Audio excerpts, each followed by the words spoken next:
Hi there, it's Nicole for Fawn's December Release and Inspiration Week, and today I have a card featuring the new Scripty Love die, and I've incorporated the Ladybugs, Hearts, and Greeting from the Bugs and Kisses stamp set and die collection that was featured earlier this week. I'm creating a shaker card with a Valentine's theme with these products today. So first I'm creating the frame for my shaker using some smooth white cardstock. I've used the large and small stitched die collections from Fawn to create that frame. I used a little post-it tape to hold them in place to run them through my die cutting machine. I'm stamping the Ladybugs and Hearts from the Bugs and Kisses stamp set, and I'm going to color all of these in with Copic markers. I'm using some red for the Ladybug's body, about 3 colors, and blending those together. Pretty quick coloring. I think these ladybugs are so cute. One of my favorite things about this Bugs and Kisses stamp set is how I mentioned earlier this week in my video that I did previously that was more of a boy themed Valentine, how great this stamp set was for boys or guys. It also works beautifully for more girl themed cards. My daughter saw this card and just really loved it, so I'm going to give this to her for Valentine's Day. But I love the Ladybugs, perfect for little girl cards or bigger teenage girls too. I colored in the faces with more of flesh tones, I guess, just to kind of highlight them a little bit more and keep the detail on their cute little faces. And I colored in the hearts with some grays to kind of go with that red and gray or red and black theme that I have here. Once I have those colored in, I took a white gel pen and added little dots to the cheeks, and a black gel pen and added dots to the Ladybug's shells. I'll color in the hearts with just a couple of colors of red Copic markers. I'm only shading about 2 colors together here. And then I will take the coordinating Bugs and Kisses Lawn Cuts dies, place them over each of these images and hold them down with a little post-it tape and run them through my Big Shot die cutting machine.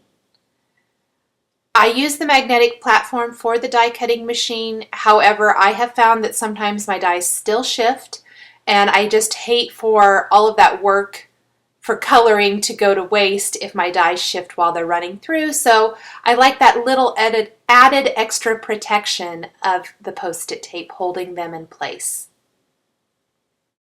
I'm die cutting the inside pieces now for my shaker card using that smaller size stitched rectangle die. I'm die cutting them from the Smoke and Fog cardstock, as well as the slate cardstock.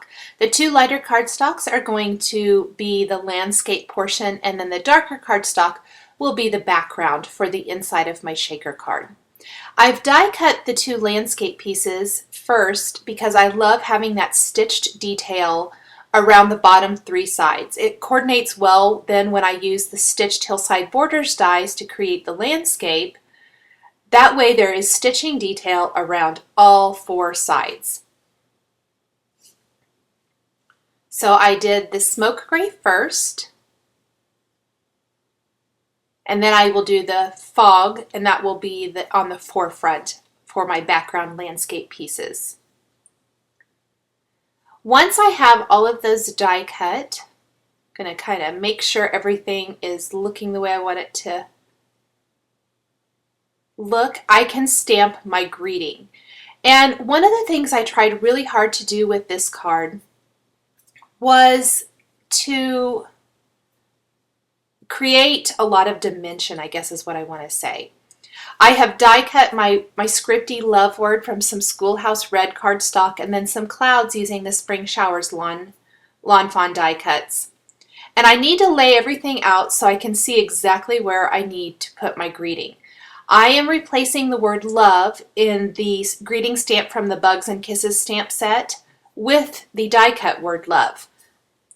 And to do that, I need to make sure that I have everything where it's going to go so I leave enough room. I want to be able to read the greeting really easily, and it's going to be stamped and adhered to the top of the transparency instead of inside the shaker on the cardstock. I've masked off the part of the greeting and inked it up with some white StazOn ink, and I will stamp the Be My above the word love on the transparency there. Then I will clean my stamp really good and mask off the rest of the greeting and only stamp the word bug below the word love using the white StazOn ink. You want to use an ink like StazOn for stamping on the transparency so that it won't smear. Anything else really won't dry and it won't work for this kind of a project. Once I have that all stamped, I decided that the background of my card needed a little bit of added interest. So on that gray cardstock, that slate gray, I am inking up this fun arrows border stamp from Fawn using the slate gray Simon Says Stamp ink, and then stamping it in a diagonal pattern all the way across the background. This is really going to add some additional interest and fun to my card. Where there's so much action going on in the bottom part of the card, the shaker material obviously will all fall that way. The ladybugs and the landscape are down there. The top part of the card is basically the greeting, and I really wanted it to shine and not just look like it was hanging out at the top of the card. And to do that, I added that stamped background, and then I'll add some hearts and those die cut clouds. For the frame of my card, I have die cut some scallop borders using the large and medium size scallops from the Fawn scallop die collection, and I'm adhering them around the four edges of my frame. And I'm going to do this before I adhere the frame to the transparency. I have found that this works best because any adhesive that might get onto that transparency, it will kind of ruin the look. It smears, it's hard to get off. So I find if you adhere anything to the frame before you adhere it to the transparency, it really works best. So I'll adhere all of my scallops. I'm going to do the large first, and then I'll go back and do the medium. I did this for a couple of reasons. I kind of liked the layering look, and the scallops didn't fit exactly around the way I wanted them to. They left a little gap, the large one did.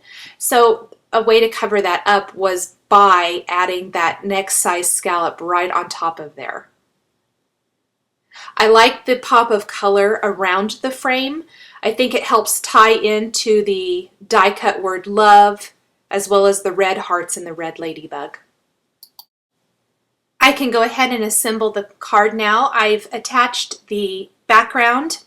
By laying the frame on my card base, I can perfectly position where the background goes.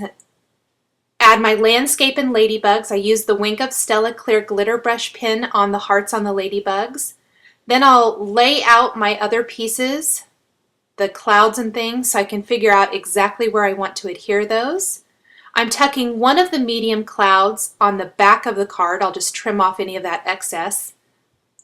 Then the rest are going to be adhered on top of the acetate. So that small one up there, and then my other medium-sized cloud will go right there. I'll trim off the excess on that as well.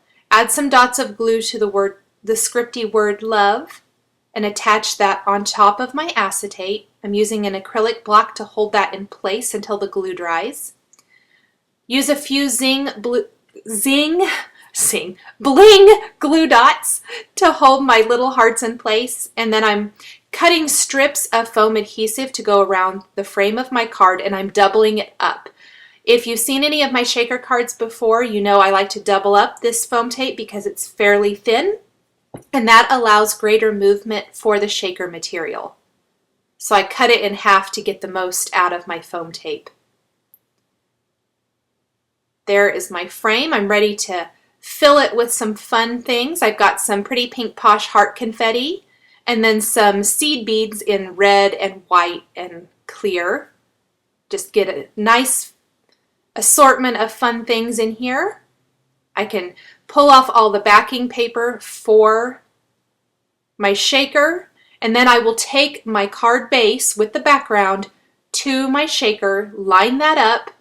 Sorry, I got my head in the way. I wanted to make sure I got it lined up perfectly. Press that in place and flip it over and shake it up. And there is my Valentine's shaker card. I hope you've enjoyed this video showcasing the brand new Scripty Love die from Lawn Fawn. The supplies I've used are listed and linked below the video on YouTube. Thanks for watching, and we'll catch you next time.